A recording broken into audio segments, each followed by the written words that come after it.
तो सबसे पहले गुरुदेव के इस सत्संग आधार से कि वो आत्मा कितनी घिस चुकी है, उसके लिए आपको सतलोक आश्रम मैनेजमेंट हरियाणा के मुखिया महेंद्र भगोड़ेगा, जो कि वांटेड है, आपको उसी का एक छोटा सा इंटरव्यू सुनाते हैं बरवाला कांड के समय का। यानी बरवाला कांड हुआ 18 नवंबर 2014, उसके 2 दिन पहले यानी 16 नवंबर का ये इंटरव्यू है, जब आश्रम के चारों तरफ 20-25 हजार पुलिस फोर्स थी। आश्रम के अंदर किसी को जाने नहीं दिया जा रहा था, ना कोई बाहर निकल रहा था। भक्तों को इन्होंने कमांडो बना के वहां पे सैनिक के रूप में खड़ा कर रखा था। तो एक एबीपी न्यूज वाला आया और उसने महेंद्र का इंटरव्यू लिया। महेंद्र उस समय बाहर खड़ा था और महेंद्र से उसने पूछा कि आप पुलिस प्रशासन को अंदर क्यों नहीं जाने दे रहे, आप इनको रोक क्यों रहे हैं। तो महेंद्र ने कहा कि संत रामपाल जी महाराज जी अंदर है ही नहीं आश्रम में, उनको तो हमने स्वास्थ्य इलाज के लिए परसों ही हॉस्पिटल में बाहर शिफ्ट कर दिया। इतनी बड़ी महाझूठ उस व्यक्ति ने बोली जो ये कहता है कि मुझे तो सारे नाम मिल चुके हैं।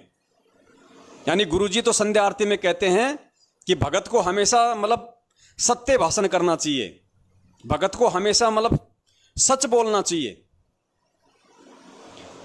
तो इसने पूरी दुनिया के सामने वहां पे झूठ बोला लाइव में कि संत रामपाल जी महाराज आश्रम में नहीं है, जबकि 18 तारीख को परमात्मा, सबको पता है कि 19 तारीख को परमात्मा उसी आश्रम से पुलिस वालों के साथ में गए थे फिर चंडीगढ़।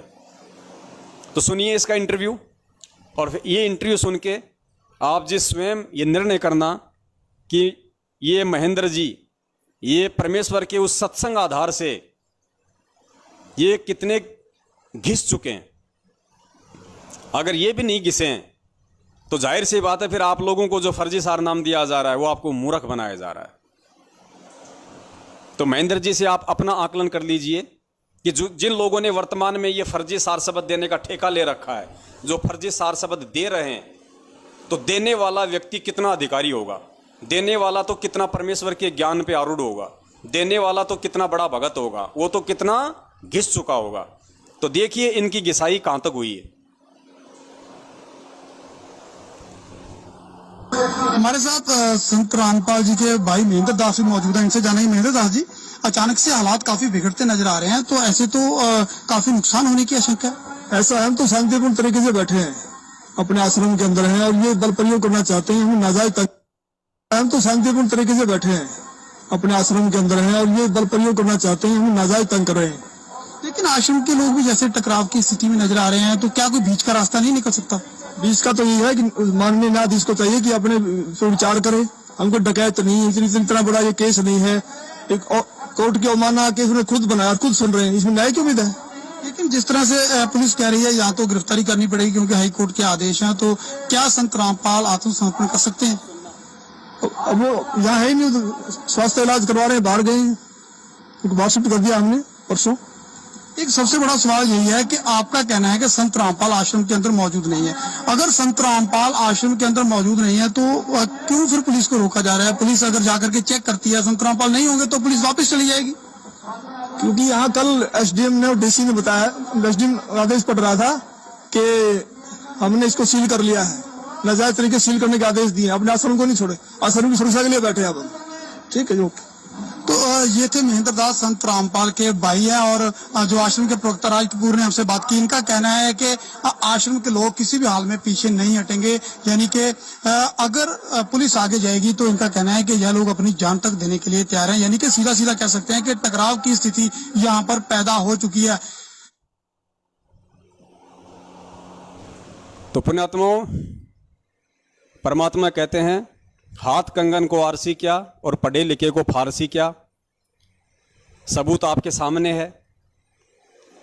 जो व्यक्ति संत रामपाल जी महाराज जी का अपने आप को भाई बताता है और कहता है कि मैं उनका सबसे पुराना भगत हूं, मेरे को सारे नाम मिले हुए हैं, सारे शब्द मिले हुए हैं, और उसके बाद जो आदमी पूरी दुनिया के सामने लाइव महाझूठ बोल रहा है कि संत रामपाल जी महाराज जी तो आश्रम में है ही नहीं, हमने तो परसों ही उनको शिफ्ट कर दिया, जबकि पुलिस ने 10 दिन से धारा 144 लगा रखी। 20,000 पुलिस वाले वहां पड़े हुए थे रात दिन। चिड़ी का बच्चा आश्रम से बाहर नहीं निकल सकता। और ये महाझूठा व्यक्ति पूरी दुनिया के सामने कह रहा है कि हमने तो परसों ही उनको बाहर हॉस्पिटल में शिफ्ट कर दिया। तो पुण्यात्माओं, ये खुद कितना घिस चुका है। ये खुद परमेश्वर के ज्ञान आधार से दास को तो लगता है कि अभी तक ये प्रथम नाम के लायक भी नहीं है, इसको प्रथम नाम मिले उस लायक भी नहीं है। और जो भेड़ बकरियां इन ऐसे लोगों से सार शब्द लेने की सोच रही हैं, फर्जी सार शब्द लेके सतलोक का टिकट पक्का करने की सोच रही हैं, वो संभल जाएं, समय रहते, इसी में फायदा है। इसीलिए आप लोगों को हमारी वीडियो नहीं देखने दिया जाता, क्योंकि अगर हमारी वीडियो देख लोगे तो आप सच्चाई से परिचित हो जाओगे और आपको भेड़ और भेड़ियों की पहचान हो जाएगी और आप कभी भी इन लोगों के झांसे में नहीं आओगे, इनको ज्योति पाठ और दान का पैसा नहीं दोगे। इसलिए अपने उस धार्मिक धंधे को डूबता हुआ देखकर इन लोगों ने 70% संगत के दिलो दिमाग में भय बैठा रखा है कि पवन दास के जो वीडियो देख लेगा वो गुरुद्रोही हो जाएगा, उसका नाम खंड हो जाएगा। कहां से ये लोग ऐसी मनगढ़ंत परिभाषा लेके आए हैं नाम खंड होने की, परमात्मा जाने। तो पुण्यात्माओं, वही बात है, गुरुजी कहते हैं कि जो एक सफल व्यापारी होता है उसको अगर 100, 150, 200 बाजरे की या गेहूं की बोरियों का व्यापार करना होता है तो वो गोदाम में रखी हुई 500 बोरियों को चेक नहीं करता। गुरुजी कहते हैं वो एक छोटी सी परखी होती है लोहे की, वो 2-4 गोदाम में रखी हुई जो बोरियां होती हैं उनमें वो परखी मार के चेक कर लेता है और कुछ दाने कुछ बोरियों के चेक कर लेता है। उसको मालूम पड़ जाता है कि बाकी बोरियों में कैसा माल है, बाकी बोरियों में कौन सी क्वालिटी का गेहूं है। तो पुण्यात्मा, ये सबसे बड़ी बोरी थी जो आपको मैंने दिखाई, एक छोटी सी एक परखी आपको मार के दिखाई है इस महेंद्र भगोड़े रूपी बोरी में। और जब ये बोरी ही फैल हो गई, इस बोरी का गेहूं ही बिल्कुल सड़ा हुआ है, गड़ा हुआ है, उसके अंदर झूठ का गुण लगा हुआ है, तो सोचिए अब आगे मैं आपको जो परखी मार के दिखाऊंगा परमपिता परमेश्वर जी के आशीर्वाद से, ऑडियो वीडियो सुनाऊंगा मैं, तो सोचिए उन बोरियों में तो कितना बदबूदार और सड़ा हुआ गेहूं जो भरा होगा, जो खाली शराब बनाने के काम आ सकता है, उससे अमृत नहीं बन सकता। और फिर आप खुद निर्णय करना, जो नए भगत भाई बहन है, सत्सेवकों की बात नहीं कर रहा मैं, सत्सेवक कभी ऐसे पाखंडियों के चक्कर में नहीं आते और ना कभी आने वाले। हम सत्सेवकों की तो कोशिश है इन प्रोग्राम के माध्यम से, लाइव शंका समाधान के माध्यम से, कि हमारे बाकी भगत भाई बहन समझें और इन पाखंडियों के पाखंड में आने से बचें, और चाहे कोई नाम हो या शब्द हो उसके लिए अपने गुरुदेव पर ही आश्रित रहें, उन्हीं के आने का इंतजार करें। अब आगे आपको एक दूसरी बोरी में थोड़ी सी परखी मारते हैं और उस बोरी का नाम है नवीन सोनीपत वाला। नवीन सोनीपत वाला जो कि जितने भी स्टेट कोऑर्डिनेटर हैं एक तरीके से उन सबका बाप है, यानी जितने भी स्टेट कोऑर्डिनेटर हैं उन सबको महेंद्र से आदेश लेके जो आदेश देता है वो नवीन सोनीपत वाला है, जिसको आश्रम में प्रधान कहते थे, नवीन सोनीपत वाला। तो इस प्रधान जी के विचार सुन लीजिए, इस बोरी में कौन सी क्वालिटी का गेहूं है वो भी आप देख लीजिए। इन्होंने दास के ऊपर एक छोटी सी वीडियो बनाई थी 2 घंटे की। उस वीडियो में इन्होंने एक जगह कहा है, इन्होंने साबित कर दिया कि मुझ नवीन दास को भक्ति मार्ग का मुझे कितना ज्ञान है, मैं कितना गुरुदेव को समझ पाया हूं, मैं कितना गुरुदेव के भक्ति मार्ग को समझ पाया हूं, ये कह रहा है। और वो भी गुरु जी का नाम लेके कह रहा है। इस मूर्ख को ये भी समझ में नहीं आया कि मैं जो शब्द बोल रहा हूं वो मैं किस महापुरुष का नाम लेके बोल रहा हूं। ये महापुरुष कह रहा है कि गुरु जी कहते हैं कि जो भक्ति मार्ग होता है वो ज्ञान आधार से नहीं चलता। भक्ति मार्ग ज्ञान आधार से नहीं चलता, संत मंत ज्ञान आधार से नहीं चलता, संत मंत गुरु जी के आदेश से चलता है। अब इस नालायक को ये पूछो, इस प्रधान जी को ये पूछो कि कल को जब गुरु जी शरीर छोड़ के चले जाएंगे तब गुरु जी का आदेश कहां से लाएगा, तब कहां से गुरु जी का आदेश लाएगा, तब ये संत मंत कैसे चलेगा ज्ञान आधार से, तब कहां से आदेश लाएगा जब गुरु जी सतलोक चले जाएंगे। तो आप इनके ये प्रवचन सुनना पुण्यात्माओं, ये बोलते क्या है निकलता क्या है, इनको कुछ नहीं पता होता जब ये वीडियो बनाते हैं हमारे खिलाफ कि हम क्या बोल रहे हैं, उसका क्या मतलब है, वो क्या है क्या नहीं है। बस इनको तो बोलने से मतलब है कि भेड़ बकरियों के आगे चाहे कुछ भी डाल दो, उनको तो खाने से मतलब है। तो ध्यान से सुनिए प्रधान जी के प्रवचन, 1 या 1.5 मिनट का इनका वीडियो है। और प्रधान जी क्या फरमा रहे हैं कि संत मंत ज्ञान आधार से नहीं चलता, संत मंत गुरु जी के आदेश से चलता है। और गुरु जी का इनाम ले रहा है कि गुरु जी का आदेश है, गुरु जी ने कहा है। अब इनसे पूछना कभी मौका मिले तो कि प्रधान जी गुरु जी ने कौन से सत्संग में कहा है कि संत मंत ज्ञान आधार से नहीं चलता। प्रार्थना है, ये वीडियो केवल उन भक्तात्माओं के लिए बनाई जा रही है जिनको, जो सत सेवक बने हुए हैं, उनको गुरुजों ने गुरुद्रोही घोषित कर रखा है और वो ये कहते हैं कि हम गुरुद्रोही नहीं है। तो सबसे पहले आपको बता दें कि गुरुजी बताते हैं संत मत गुरु जी के आदेश से चलता है। जो गुरु जी का आदेश नहीं मानता वो गुरु जी का शिष्य ही नहीं है। संत मत ज्ञानाधार से नहीं चलता, गुरु जी के आदेश से चलता है। और जो गुरु जी के आदेश को नहीं मानता उसके लिए संत मत खत्म हो चुका है। तो सुन लिया पुण्यात्माओं आपने इस महापुरुष के प्रवचन, जो सभी स्टेट कोऑर्डिनेटर का बाप है, जो सभी स्टेट कोऑर्डिनेटर को आदेश देता है। यानी जितने भी स्टेट कोऑर्डिनेटर हैं वो इस नवीन सोनीपत वाले के आदेश से चलते हैं। तो पुण्यात्माओं जब नवीन सोनीपत को जब इतना ज्ञान है तो सोचिए बाकी स्टेट कोऑर्डिनेटर का क्या हाल होगा, जिनके पीछे जिला कोऑर्डिनेटर, नामदान संचालक, और उन जिला कोऑर्डिनेटर और नामदान संचालक जो कि थर्ड क्वालिटी के लोग हैं, उनके पीछे फिर वो बाकी संगत चल रही है। तो 70% संगत का कितना ज्ञान आधार होगा। बेचारे बिल्कुल पाताल लोक में पड़े हैं, नरक लोक में। तो भाई देख लो तुम किससे सार शब्द ले रहे हो और कहां जाओगे वो सार शब्द लेके। आगे इसी नवीन सोनीपत की एक छोटी सी ऑडियो और सुनिए। जब परमात्मा ने हम सत्सेवकों को निमित्त बनाया संगत में, तो उसके बाद इन्होंने एक फर्जी लेटर निकाल दिया, क्योंकि जो नए भगत भाई बहन है उनको सच्चाइयों का नहीं पता, उनको बेचारों को मालूम ही नहीं ये लेटर क्या है, ऑडियो क्या है, क्या क्या इन्होंने नाटक किए पिछले 7 साल से। तो पिछले 4 साल पहले इन्होंने गुरुजी के नाम का एक लेटर निकाल दिया संगत में, लिख के कि गुरुजी का आदेश है कि महेंद्र जी जो कहेंगे वही फाइनल है।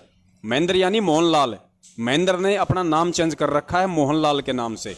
चाहे महेंद्र कहो चाहे मोहनलाल कहो, दोनों एक ही हैं, क्योंकि ये वांटेड है, भगोड़ा घोषित है महेंद्र नाम से। तो इस महेंद्र ने पुलिस से बचने के लिए अपना नाम चेंज कर रखा है मोहनलाल। तो इस नवीन सोनीपत ने ऑडियो निकाली अपनी संगत में, सत्सेवकों का ज्यादा प्रचार देखते हुए संगत को मूर्ख बनाने के लिए एक ऑडियो निकाली कि गुरुजी का आदेश आ गया कि मोहनलाल जो बात बोल देगा वो हमारे लिए फाइनल है। और मोहनलाल का आदेश यानी महेंद्र भगोड़े का आदेश हमारे लिए गुरुजी का आदेश है। और गुरुजी ने तो यहां तक कह दिया कि महेंद्र चाहे, मोहनलाल चाहे तो मेरे आदेश को भी चेंज कर सकता है। अब इससे ज्यादा और हमें क्या चाहिए? यानी इनको महेंद्र एक नया गुरु मिल गया, उससे ज्यादा इनको और क्या चाहिए? आप इसकी खुद की ऑडियो सुनना और पुण्यात्मा विचार करना कि कैसे कैसे गिद्ध और चील कव्वे भगत समाज रूपी इन मरे हुए जानवरों को नोचने के लिए तैयार बैठे हैं। और फिर भी लोगों की आंखें नहीं खुल रही कि हम कौन सी दिशा में जा रहे हैं, हमारे ऊपर किन काल प्रेरित लोगों का पैरा है। ऐसे ऐसे मंदबुद्धि लोग हमें चला रहे हैं इस भक्ति मार्ग पे, और हम भेड़ बकरियों की तरह चल रहे हैं। हम कैसे उस परमेश्वर को पाएंगे, हम कैसे सतलोक को पाएंगे? ऐसे मंदबुद्धियों का रास्ता सतलोक जाने के लिए नहीं है। सुनिए ध्यान से ऑडियो। जो कह रहे हो ठीक है, लेकिन सारी संगत के लिए गुरुदेव जी ने आदेश दे रखा है कि भाई मोहनलाल जी की बात मान करके चलें। और मोहनलाल जी की बात मानना हमारे लिए गुरुदेव जी का आदेश है। उसकी मतलब मोहनलाल की बात मानना यानी महेंद्र भगोड़े की बात मानना, ये प्रधान कह रहा है कि हमारे लिए गुरुजी के आदेश के बराबर है। यानी महेंद्र भगोड़े को इसने गुरुजी के समकक्ष खड़ा कर दिया अपना नया गुरु बना के। सुन, ध्यान से सुनना इनकी हुआ भाई आप। का खंडन करना गुरुजियों के आदेश का खंडन करना है। यानी मोहनलाल के आदेश का खंडन करना गुरुजी के आदेश का खंडन करना है। यानी गुरुजी के बिल्कुल पैरेलल बराबर खड़ा कर रखा है मोहनलाल को कि दूसरा गुरु हमारा मोहनलाल, सेकंड चीफ मिनिस्टर। और पवन जयपुर वाले जी मोहनलाल जी के खिलाफ मैसेज डालते जाने लग रहे हैं, जो कि गुरु मर्यादा का उल्लंघन है। अब आप लोगों ने गुरु मर्यादा को ज्यादा रखना है या कमाल की तरह एक दूसरे भगत के ऊपर आश्रित ज्यादा होना है, यो फैसला अब आप लोगों के हाथ में है। ये फैसला संगत पे छोड़ रहे हैं। जिस संगत को ये नहीं पता कि सुबह मैंने लेटरिंग करके हाथ भी धोए थे कि नहीं धोए थे, उस संगत के ऊपर जो भेड़ चाल में चल रही है, फैसला भी उसी पे छोड़ रहे हैं कि कल को हमें कोई ना कह दे। मतलब अपना बचाव कर रहे हैं, संगत को ही बलि का बकरा बना रहे हैं। सुनिए ध्यान से, देख लो अब आप क्या करोगे। हमारे को गुरुजों ने कह दिया भाई मोहनलाल जी की मान के चलो, मोहनलाल जी जो कहे हमारे लिए वो फाइनल है। और ये गुरुजों ने लिखित में भी दे दिया था, लिखित में भी दे रखा है कि भाई मेरे आदेश को अगर मोहनलाल जी बदल दें तो भी वो मान्य होगा। गुरुजी ने लिख के दे रखा है कि मेरे आदेश को अगर वो महेंद्र भगोड़ा अगर चेंज भी कर दे तो मान्य होगा। यानी परमात्मा से भी ऊपर कर दिया अब इसको। पुण्यात्माओं इनकी नौटंकी सुनते जाओ आप और विचार करना। जो सत्सेवक हैं वो तो ये विचार करना कि परमात्मा ने कैसे हमें उस दलदल से बाहर निकाल लिया, और जो फंसे हुए हैं वो भाई विचार करना कि तुम फंसे रहना चाहते हो या बाहर निकलना चाहते हो। मेरे कहे बिना या मेरे से पूछे बिना मोहनलाल जी अगर कोई आदेश दें तो भी वो मान्य होगा। लो जी, गुरुजी से पूछे बिना, गुरुजी से कहे बिना अगर मोहनलाल कोई आदेश दे दे तो वो फाइनल है। तो इससे ज्यादा और क्या चाहिए अब हमारे को। बिल्कुल सही बात है। अब इससे ज्यादा तुम्हारे को चाहिए क्या? जब तुम्हें एक नया बाप मिल गया, गुरुजी को छोड़ के तुम्हें नया बाप मिल गया, तो इससे ज्यादा तुम्हारे को और चाहिए भी क्या भाई? तुम्हें तो ये चाहिए था। वो हरियाणा में एक पहले एक गाना आता था, वो गाना आता था कोई जीजा साड़ी का, पहले सुनते थे कभी कभी कि मैं तेरा जीजा तू मेरी साड़ी, दोनों मौज मनावांगे, दुनिया पड़ो भाड़ में वो जीजा, दोनों मौज मनावाएंगे। तो ये नवीन प्रधान और ये महेंद्र भगोड़ा दोनों मतलब जीजा साड़ी हो गए। अब ये कह रहे हैं दुनिया पड़ो भाड़ में वो जीजा, दोनों मौज मनावांगे। तो भाई ये मैनेजमेंट का नया गुरु इन्होंने महेंद्र भगोड़े को खड़ा कर दिया, और खूब इनकी चमचागिरी करो और खूब अपना मौज मस्ती करो।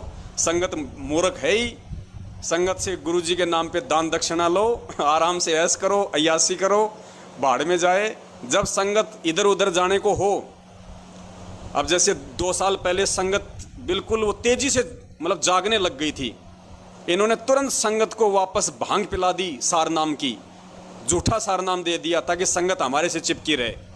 अब 2 साल बाद फिर से संगत जागने लगी है सत्सेवक भाई बहनों के प्रयास से। अब इन्होंने ये नकली सार शब्द की भांग पिलानी शुरू कर दी, और ये और कहते हैं कि बस ये सार शब्द जो है ये सतलोक का फाइनल टिकट है, जिसको ये सार शब्द मिल गया उसका सतलोक में स्थान पक्का। अब बताओ, अब जो मंदबुद्धि होंगे वो फिर इनके पीछे लग जाएंगे। तो जब जब इनको लगता है कि तुम्हारी धोती उतरने वाली है सत्सेवकों के माध्यम से, उसी समय ये कोई नया लफड़ा शुरू कर देते हैं। अब इनका चलेगा महीना 2 महीना, उसके बाद फिर संगत जागनी शुरू हो जाएगी, फिर ये नया ड्रामा शुरू करेंगे कि भैया बिल्कुल फाइनल आदेश आ गया गुरुजी का, बस इसके बाद अब आगे कोई नाम नहीं, कोई आदेश नहीं। गुरुजी ने स्पष्ट बोल दिया 5 लाख रुपया दो, सीधा सतलोक जाने का इंजेक्शन लगवाओ, सीधा सतलोक जाने का इंजेक्शन लगवाओ सीधा, और सीधा रॉकेट की तरह सीधे सतलोक जाओ। गुरुजों ने कह दिया भाई मोहनलाल जी है फाइनल अथॉरिटी है, और गुरुजी मोहनलाल फाइनल अथॉरिटी। अब पुण्यात्मा मोहनलाल क्या है? अब मोहनलाल क्या है ये अब आपको और सुनाते हैं मोहनलाल के मुख कमल से। आपने देखा होगा यूट्यूब पे इंटरव्यू है मोहनलाल का, महेंद्र भगोड़े का, जो कि संत रामपाल जी महाराज जी का सांसारिक या यूं कह लीजिए कलयुगी छोटा भाई है, जो वांटेड है 2014 से।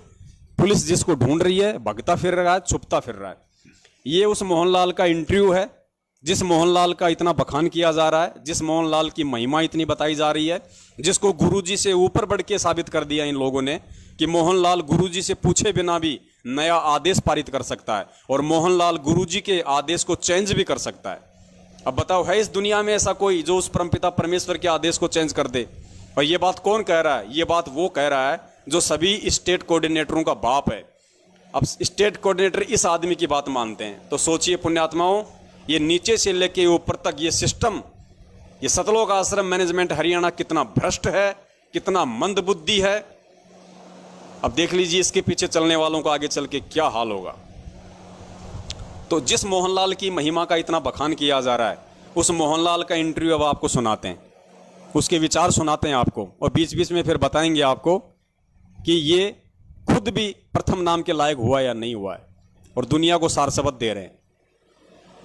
लंच टाइम में मेरे पास रोजाना आते थे, लगभग 4 महीने लगातार आए और सत्संग की, भक्ति की बातें बताने लगे कि भक्ति करनी चाहिए, भक्ति से दुख दूर होते हैं, सुख मिलता है, मोक्ष मिलता है। लेकिन मेरी रुचि विशेष नहीं थी और मैं महाराज जी को मना भी नहीं कर सकता था कि मेरे पास क्यों आए, क्योंकि बड़े भाई साहब थे। तो मैं अंदर से दुखी बहुत था कि रात को ड्यूटी करते हैं, दिन में ये आगे बैठ जाते हैं। लेकिन एक दिन मैंने कह ही दिया कि भक्ति में कुछ नहीं रखा, काम करो और बच्चों का पालन पोषण करो, इससे बड़ी कोई भक्ति नहीं है।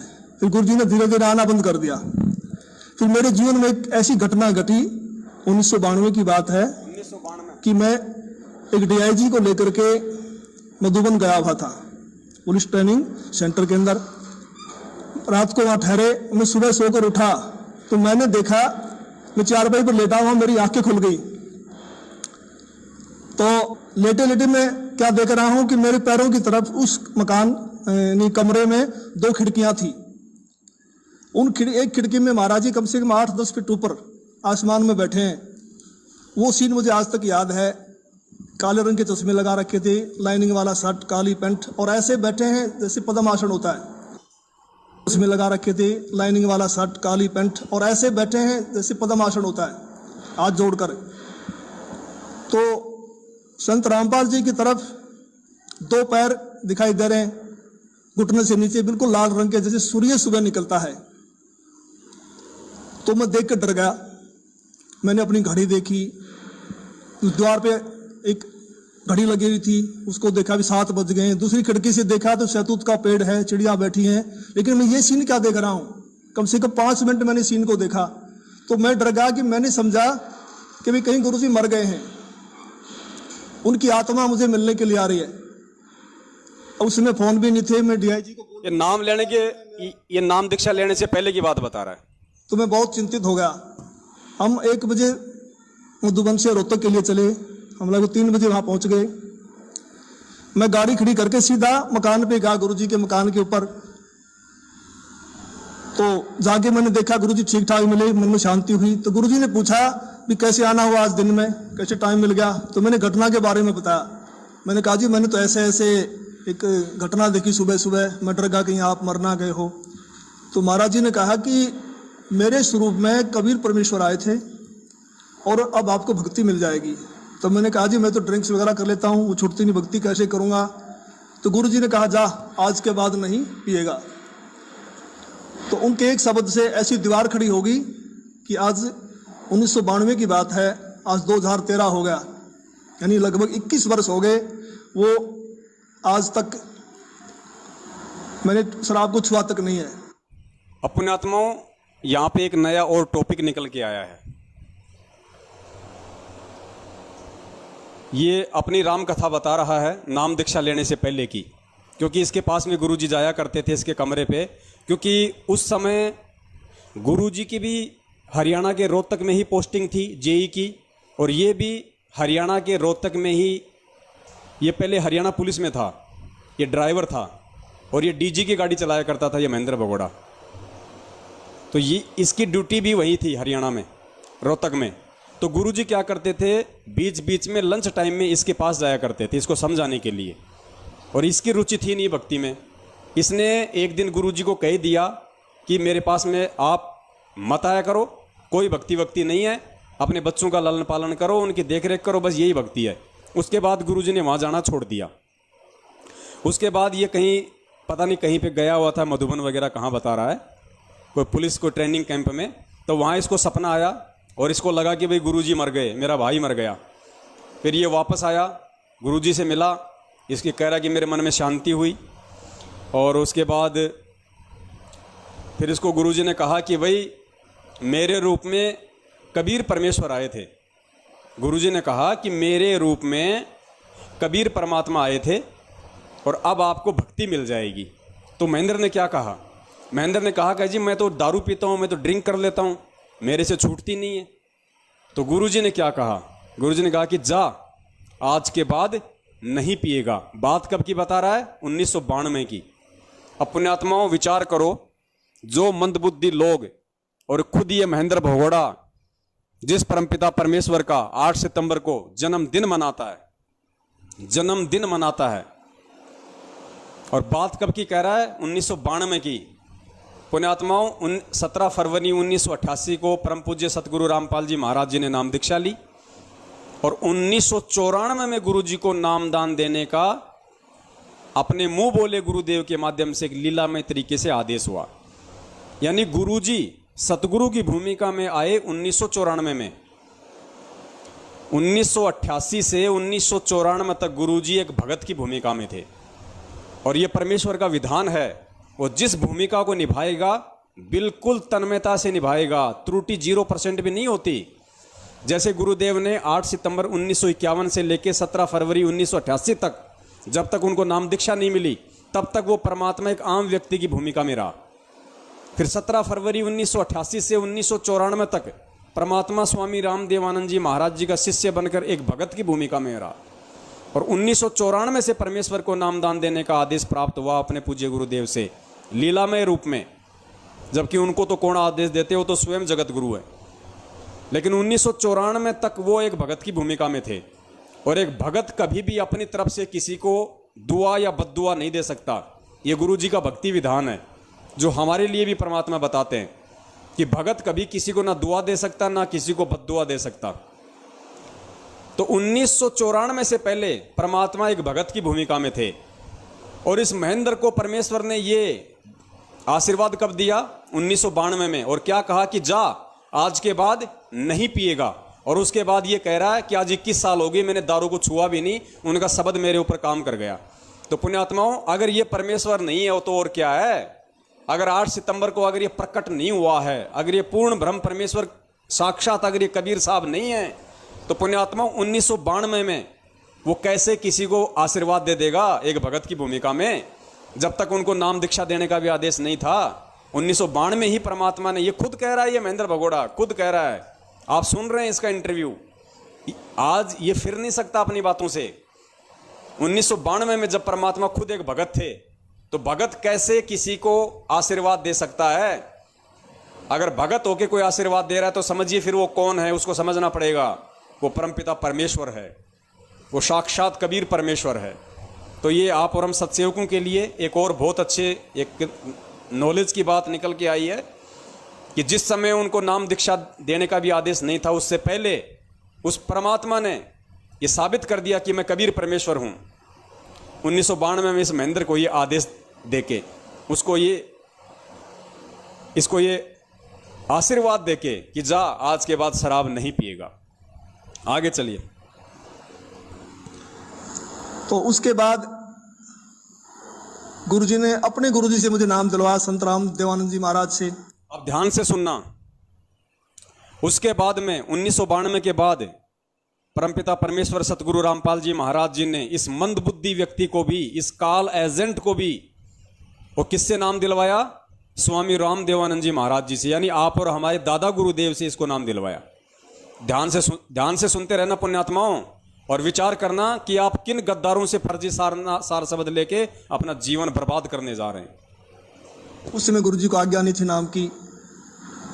मैं भक्ति में जरूर लगा, क्योंकि महाराज जी बताते थे कबीर साहब पूर्ण परमात्मा हैं, इनसे सबसे ऊपर हैं, तो मैंने उनको उदाहरण दिया कि पुलिस में तो ऐसे होता है, उसमें पुलिस वाले बहुत नाजायज़ किया करते। कोई कहता मैं फलां का सिफारशी हूँ, उसको पकड़ लिया तो उसकी कुटाई कर देते थे, फोन आता छोड़ देते, हमें नहीं पता जी आपका था। कहीं ऐसा ना हो कि नीचे देव देवता हमें कूट दें और जब तो कबीर साहब ऊपर से आए। लेकिन मैं लगा जरूर रहा, लेकिन विशेष विश्वास नहीं था भी कबीर साहब पूर्ण परमात्मा है। एक पॉइंट तो आप ये नोट करना कि दादा गुरुदेव से ये कह रहा है कि मैंने नाम जरूर ले लिया था, मैं भक्ति जरूर कर रहा था, लेकिन मुझे विश्वास नहीं था कि कबीर जी पूर्ण परमात्मा है।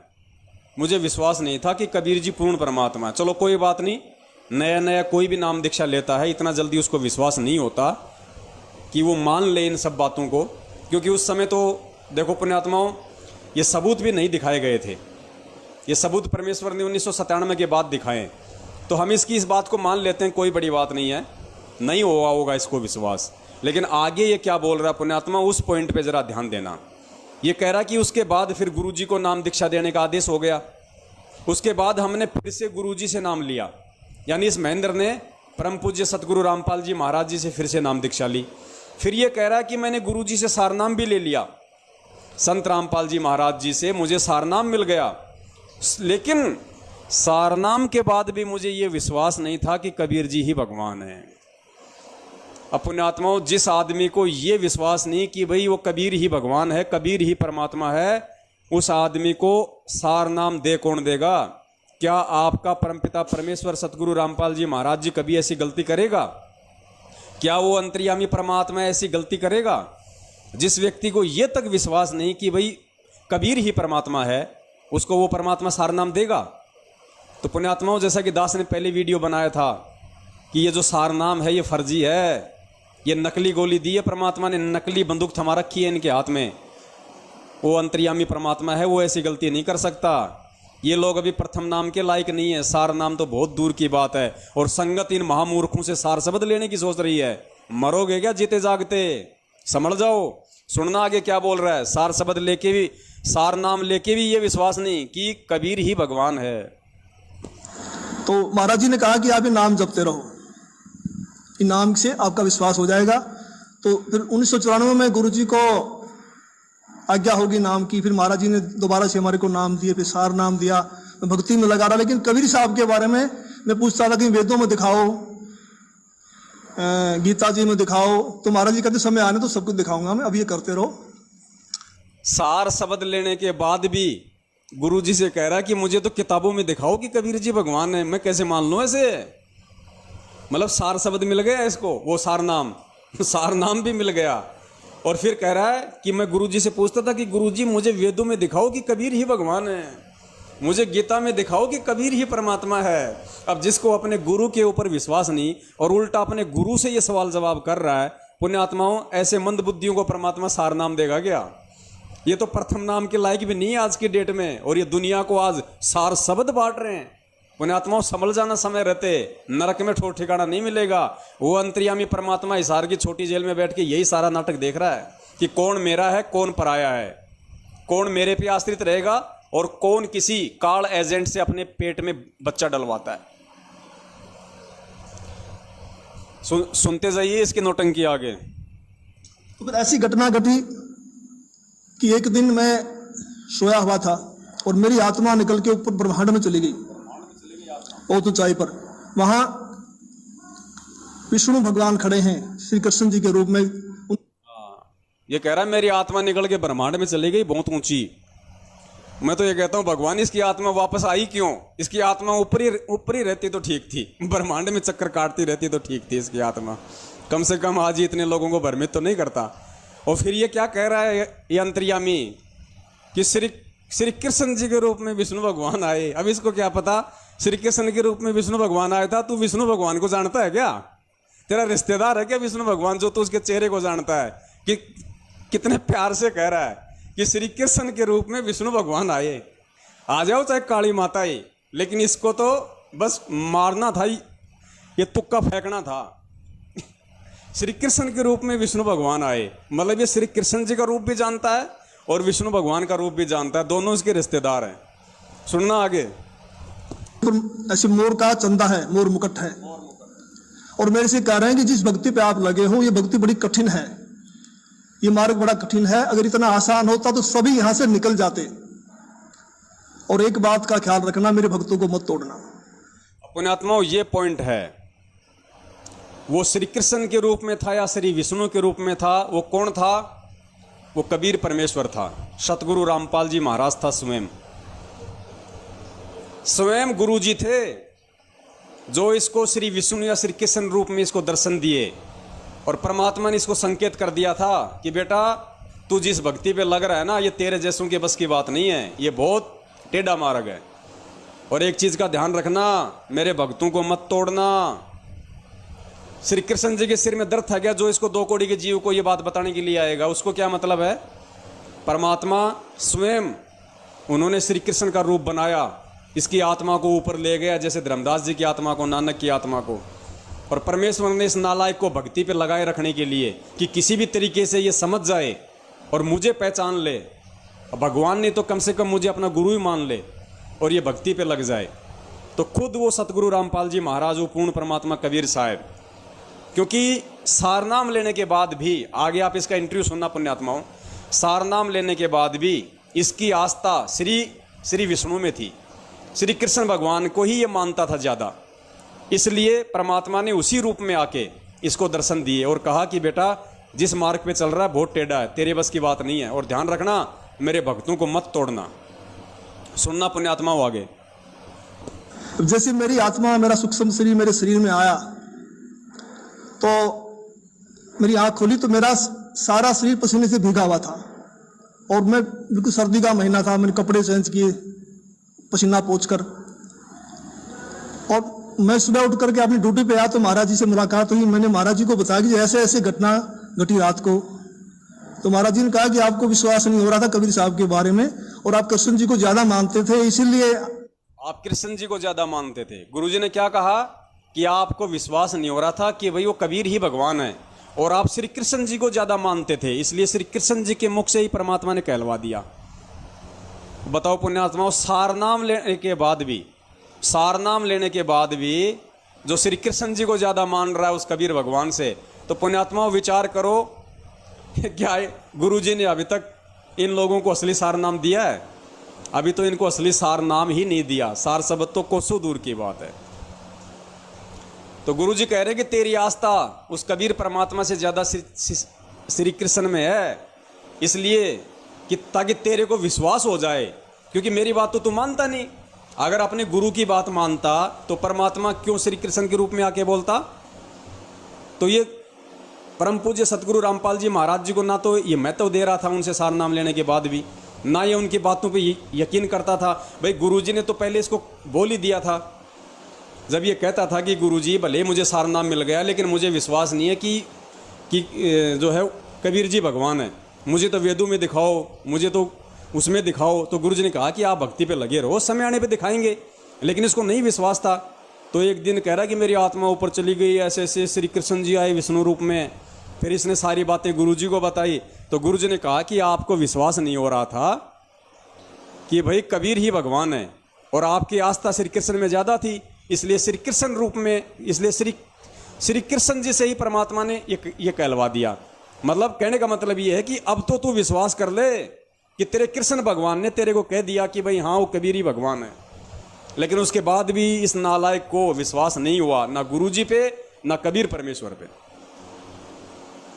कृष्ण जी के मुख से ही आपसे कहलवा दिया गया है कि ऊपर और शक्ति है और रास्ता है।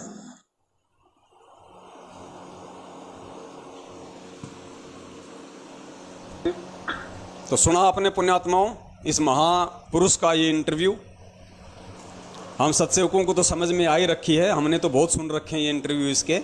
ये उन नए भगत भाई बहनों के लिए है जो लाइव प्रोग्राम देख रहे हैं और जो इनके फर्जी सार शब्द के झांसे में आने वाले थे, वो समझें इन सब बातों को। पुण्यात्माओं, ये साध संगति का यही मतलब है, ये कोई मनोरंजन के लिए नहीं है।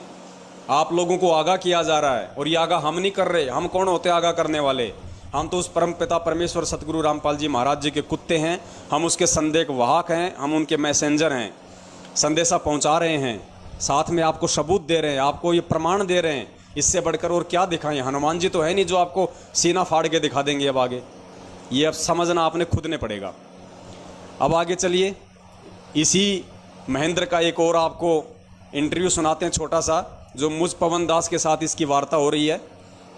और दास ने क्या किया, दास ने आज से 4-5 साल पहले ऐसी कोई जिक्र हो गया था, मैंने हिसार जेल में मंजू के माध्यम से, क्योंकि उस समय मंजू सतलोक आश्रम मैनेजमेंट हरियाणा के खिलाफ थी, इस महेंद्र के खिलाफ थी जो गुरुजी की बेटी है। तो गुरुजी की बेटी के माध्यम से मैं कोई प्रार्थना हिसार जेल में मेरी लगवा रहा था, तो इसको मालूम पड़ गया उस बात का, तो इसने मेरे को फ़ोन किया और इसने मुझे फ़ोन करके कहा कि मुझे पता चला है कि ऐसे ऐसे तुम जेल में गुरुजी से प्रार्थना लगवा रहे हो, ध्यान रखना गुरुजी से प्रार्थना होने के बाद भी मेरी मंजूरी ज़रूरी है। यानी ये महापुरुष कह रहा है कि हिसार जेल में संत रामपाल जी महाराज जी से अगर तू प्रार्थना लगवाएगा और वहाँ से तुझे कोई आदेश मिलेगा, वो आदेश मिलने के बाद भी उस आदेश को तू तब तक नहीं काम मिलेगा जब तक कि मैं अपनी तरफ से मंजूरी ना दे दूं। मतलब गुरुजी से भी बढ़ के अपने आप को ये मान रहा वर्तमान में, ये इसके शब्द हैं। अब ये इन शब्दों से मुकर नहीं सकता, ये रिकॉर्ड हो गया, ये मुकर नहीं सकता, ये काल के एजेंट साबित हो चुके हैं ये लोग। जो व्यक्ति ये कह दे अपने गुरु के विषय में, एक भगत होकर अपने गुरु के विषय में कोई ये कह दे कि भैया गुरुजी से प्रार्थना होने के बाद भी मेरी मंजूरी जरूरी है, तभी वो प्रार्थना काम करेगी, तो पुण्यात्माओं आप जी समझ सकते हैं खेल क्या चल रहा है काल भगवान का, आप लोगों को कहां लेके जाया जा रहा है। सुनिए। तो कौन सी बोल रहे हैं क्या? हाँ जी, मैं मोहम्मद बोल रहा था। कैसे हो? जी भगत जी। हेलो। हाँ जी भगत जी बताएं। हाँ कैसे हो? ठीक हो? दया भगत जी परमात्मा की।